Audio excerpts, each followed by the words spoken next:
자, 지금 서울시장 선거 관련해 가지고는 국민의 짐은 중요 아젠다로 부동산을 이야기하고 있고 거기에 박원순 시장님의 유책, 박원순 시장의 책임, 소위 말하면 비서실 여직원에 대한 성추행 이야기하고 있잖아요.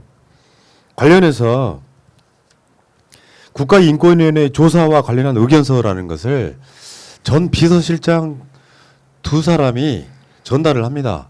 거기서 지금 국가인권위원회 위원장이 최영애 인권위원장이 이런 거 있잖아요. 이게 박원순 시장의 성추행이 맞다는 취지로 이야기를 해버림으로써 일종의 가이드라인이 돼버렸거든요. 소위 말하면 피해자 측 입장에서 바라보는 거 있잖아요. 근데 이 두 비서실장, 이주명 전 비서실장하고 오성규 전 비서실장이 오늘 의견서 낸 게 보도가 나왔던데, 강제추행을 증명할 근거로 고소인 측이 제시한 것은 텔레그램 비밀 대화 초대 화면이 유일하다. 나머지는 고소인 측이 일방적인 주장일 뿐이다. 맞잖아. 우리가 방송으로 수도 없이 했던 이야기예요.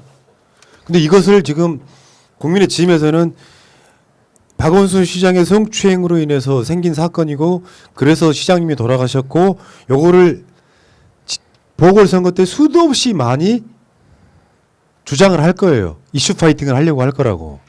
우리는 여기에 그런 이야기를 드리고 싶은 거예요. 박원순 시장이 왜 돌아가셨는지는 아무도 몰라요. 내가 추정하건대 억울해 돌아가신 측면이 더 커 보이는데 선거가 반대로 흘러가면 됩니까? 억울하게 돌아가신 분이 있어. 다시 말씀드리지만 여러분들 머릿속에 마인드를 바꾸세요. 박원순 시장은 억울하게 돌아가셨다가 더 진실에 가깝지 성추행을 인정하고 돌아가신 게 아닙니다. 그러면 성추행이 인정되고 국민의 짐이 선거전에 있어서 박원순 시장의 성추행을 주장하려면 이 피해자가 다른 어떤 진짜 성추행을 인정할 만한 증거를 제시하지 않는 이상 그걸 주장하면 안 됩니다. 박원순 시장 유족들도 그런 주장을 하는 국민의 짐의 선거 구호에는 고발 등으로 고소 등으로 맞서야 돼요. 지금 전직 서울시 비서실장 두 분이 똑같은 이야기를 하고 있는 거예요. 국가인권위원회에다가. 박원순 시장이 성추행했다는 증거는 텔레그램에서 비서를 비밀 대화방 초대했다는 것 빼고 무엇이 있냐는 거예요. 그럼 텔레그램에 다 비밀 대화방 하면은 다 뭐 성추행이고 뭐 그런 거는 아니잖아요. 그리고 그런 것 같아요. 저는 박원순 시장님이 그때의 사람은 그 상황이 옴싹달싹 못하는 상황이 생길 수가 있는 거예요. 이 상황에 대해서 그때 그분이 그런 생각을 가졌던 거고, 이건 마음 아픈 거잖아요. 어떻게 처리할 수 없는 상황인데 그걸 가지고 이제 돌아가신 분에 때까지 계속 이렇게 나온다는 것은 인권위도 아닌 것 같다는 느낌이 들어요. 서울시장 보궐선거의 유책 사유가 민주당이 어떤 유책 사유가 있습니까?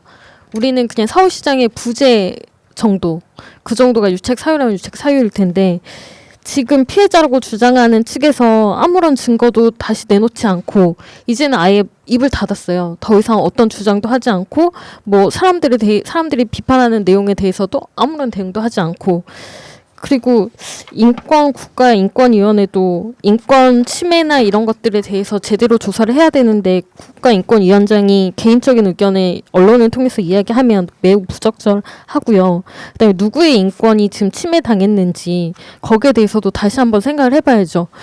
망자가 되신 박원순 시장님의 인권과 그 가족들의 인권은 어떻게 되는 건지 여기에 대해서도 생각을 해봐야죠. 그 이주명 전 비서실장이 한 말입니다. 지난해 9월 달에 최영애 국가인권위원장의 언론 인터뷰를 비판한 내용인데, 최 위원장은 이미 인권 조사를 받은 참고인들이 한결같이 피해 호소를 들은 사실이 없다는 취지로 진술했음에도, 그 피해자를 말하는 거예요. 네가 이해라는 식으로 묵살당했다. 서울시의 시스템이 작동하지 않았다고 단정 짓고 있다. 국가인권위원장이 조사가 진행 중인 사건에 대해 자신의 판단을 밝히는 것이 매우 부적절한 문제라고 판단한다. 맞지 않습니까? 이게 대한민국의 최근 한 1, 2년 사이에 만들어진 잘못된 미투의 폐해 같은 거예요. 피해를 호소하면 이 사람을 무조건 지키기 바쁜 거야. 진실관계는 아무 소용없이 가해자라고 하는 사람은 사회적으로 매장시켜요. 그리고 법적 판단을 받으면 무고가 되는 경우가 꽤 발견돼 있지 않습니까? 이 상태가 지금 인권위원장 입장에서는 어떤 입장도 문 대통령이 지금 최근에 윤석열 관련해 가지고 이 어떤 공정성, 절차의 투명성 이런 것들을 강조하고 있지 않습니까? 징계를 최소한 이런 기본도 없는 거예요. 어제 청와대에서 발표했던 것도 그런 거잖아요. 대통령이 윤석열 징계 등에 대해서 가이드라인 주면 안 되기 때문에 자기 입장 밝힐 수가 없는 거고 징계 과정의 공정성을 가장 먼저 본다. 징계의 수위는 중요하지 않다라고 말했던 거랑 완전히 다른 이야기죠.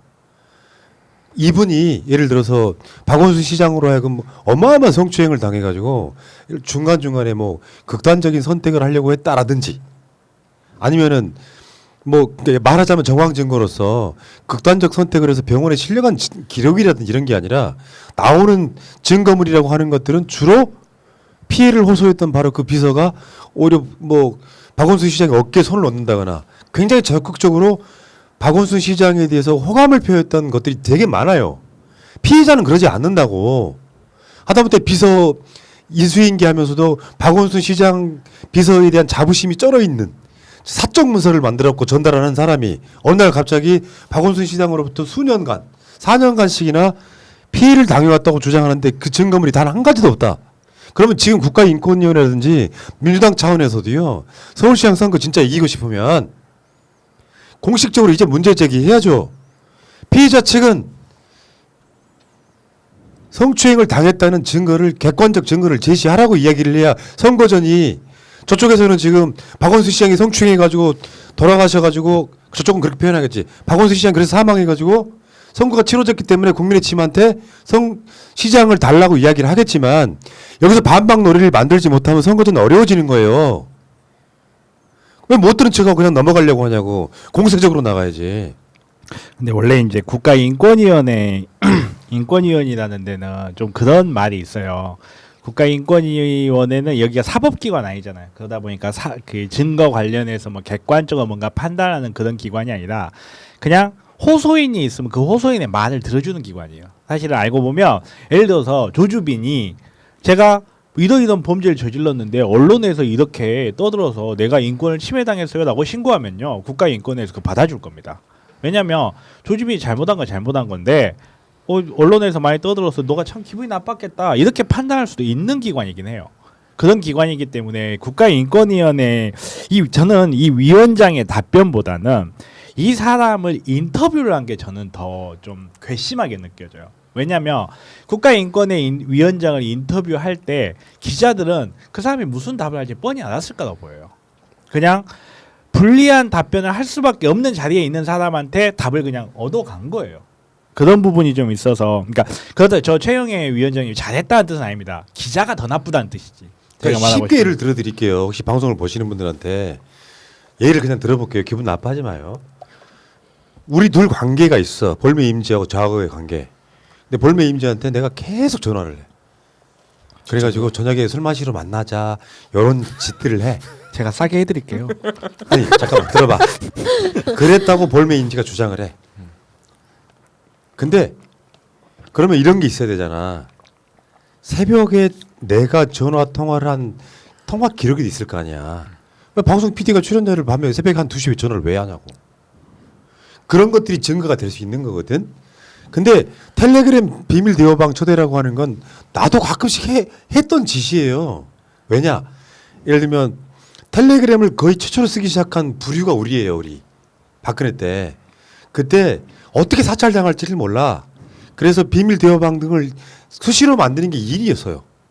근데 비밀 대화방에 초대하면 음란한 내용을 이야기하려고 초대하는 것은 그쪽 사람들의 내피셜인 거고 왜 하는지는 모르는데 그 대화방을 초대가 왔는데 다른 핸드폰으로 찍었던 사진이에요. 그게 박원순 시장님한테 그게 박원순 시장인지 정확히 알 수가 없는 거지 사실은. 내가 주장하기 나름이니까. 비밀 대화방에 초대했다는 것을 그 비밀 대화가 올 때 다른 핸드폰으로 찍은 사진이라고 해. 그것이 유일한 증거예요. 그러면 만약에 볼메 임치가 저랑 그런 관계에 있어가지고 최소한 하다못해 내가 괴롭혔다면 정말로 싫었다면 방송할 때 막 근데 내 어깨에 막 손을 넣고 친한 척 겁나 해버려. 그리고 방송하면서 밖에 다른 사람들한테 이야기할 때는 푸른 나무님 굉장히 좋은 사람이라고 칭찬을 해. 근데 얘는 4년 동안이나 나한테 지속적으로 성추행을 당했다고 이야기해. 앞뒤가 안 맞잖아. 그러면 그 증거를 제시하란 말이야. 최소한 새벽 2시에 계속해서 막 전화 안 받으니까 전화하고 문자 남겼던 거 제시할 수 있잖아. 한 가지도 제시를 못 하고 있잖아요. 그리고 이제 변호사 입장에서 봤을 때 이 텔레그램 비밀 대화방 이 채팅 초대 이거는 사실은 증거라기보다는 탄핵 증거에 가까워요. 이게 무슨 말이냐면 증거는 이 사람이 나한테 이런 피해를 줬어요를 입증하는 증거도 있는데 이 피해를 줬어요라는 입증하는 증거를 탄핵하는 그러니까 그 증거의 효력을 날려버리는 증거들이 있거든요. 그걸 탄핵 증거라고 하는데 이게 왜 탄핵 증거에 가깝냐면 지금 사건이라는 게 그래요. 사건이라는 게 정말 피해자의 진술만이 오로지 증거일 때도 있어요. 피해자의 눈물만 증거일 때도 있다고 어떤 사람들은 그러던데 아무튼 간에 그럴 때도 있어요. 사건이라는 게 증거 안 남을 수도 있어. 근데 이 텔레그램 비밀 대화방 초대 이거를 캡처를 했다는 거는 내가 정말로 피해를 받고 있어서 증거를 모을 의도가 있었다는 걸 보여주는 거예요. 그치? 그래. 그러면 증거 이것만 남아 있다는 건 너무 이상한 거예요. 이 사람이 나한테 계속 피해를 주고 있어서 나는 증거를 모을래 하고 시우땡하고 텔레그램 오자마자 찰칵 했는데 이 사람이 그 뒤로 문자라든지 뭐 자기 말 맞다나 뭐 내용 뭐 속옷 입은 사진 이런 거를 하나도 캡처를 안 했다는 건 너무 이상한 거예요. 증거가 하나 있는데 그 하나에 있는 증거 이 사람이 추행을 했습니다라고 내민 증거가 사실은 이건 탄핵 증거에 가깝습니다. 그래서 증거를 볼 때 그 증거의 가치를 판단을 해줘야 되거든요. 그 부분이 되게 중요한데 이거는 그런 사실이 없었다는 걸 저는 입증하는 오히려 불리한 증거라고 저는 봐요. 그러니까 여기서 수세적으로 나가면 안 돼요. 지금 서울시의 그 비서실장 두 분 말씀처럼 이분들이 주장하는 게 막 어떤 그 조직이 어떤 특정인을 찍어 누르는 그런 내용이 아니에요. 간단히 말해서 증거 내놔라. 증거 4년 동안이라고 주장을 했잖아. 물론 그 사이에 뭐 비어 있는 시간도 있긴 하지만 그러면 증거가 나와야 됩니다. 증거가 하나도 안 나오고 있잖아. 근데 선거를 치르는데 박원순 시장은 국민의 짐에 의해서 선거 기간 내내 똑같은 얘기를 당할 거예요. 박원순 시장이 성추행해서 그걸 인정하고 사망했다라고 주장을 할 거 아니야. 지금부터는 여기에 대한 대비도 해야 됩니다. 증거가 한 가지도 없는 사건이 어디 있습니까? 말하자면 이런 거야. 딱 볼매 임자고 또 이해하기 쉽게 설명해 주는 거예요. 내가 이해 안 돼요. 들어봐봐.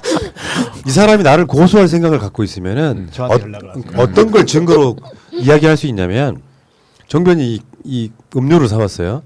근데 음료를 먹으려고 하는데 볼매 임지한테 건네주는 상황에서 볼모 임지 손을 만졌다 같은 객관적으로 증빙할 수 없는 것들을 자기 뇌피셜로 가져와요. 저 사람은 늘 날 성추행하고 있었다라고 주장을 해야 되니까 저 내 사무실에 잠깐 들어오라고 했다. 사실은 내용이 요 인쇄물 좀 가져가라는 건데도 불구하고 그렇게 모으기 시작했던 게 고소장 초안에 들어있는 내용이에요. 그래서 사실 이 사건에서 가장 심각한 게요. 증거가 없다면 증거가 없다고 제가 앞에 전에 피해자의 진술만이 오로지 증거가 될 때도 있다고 했는데 이 사건은요. 피해자의 진술조차 없어요. 사실. 김전의 목소리만 했죠. 그렇죠. 피해자가 피해를 호소했다라고 들은 사람의 주장밖에 없지 심지어는 피해자의 눈물이나 피해자의 목소리조차 없는 사건이에요. 이걸 가지고 성범죄 프레임으로 몰고 간다. 굉장한 무리수라고 저는 생각합니다. 네, 맞습니다. 이게 이제 코에 가면 콩을이고요. 비서잖아요. 어떻게 보면 뭐 어떤 모든 공직자나 모든 회사 비서는 코에 걸면 다 성희롱 성폭행이에요. 수고했어. 그것도 그냥 단둘이 있는데 수고했어도 성희롱 될 수 있는 거잖아요. 차 하나 갖다 뒀는데 아 그래 수고했어. 다 그런 것도 하는 것 때문에 예. 너무 억지 주장은 그만했으면 좋겠습니다. 알겠습니다. 어쨌건 지금 우리랑 똑같은 말씀하시네요. 서울시 비서실장 하셨던 분들이 텔레그램 비밀 대화방 초대 외에 증거가 뭐가 있냐. 여기 예단에서 이 국가인권위원회가 이렇게 좀 하면 안 된다. 박원순 시장님한테도 인권이 있는 거예요. 이야기 여기까지.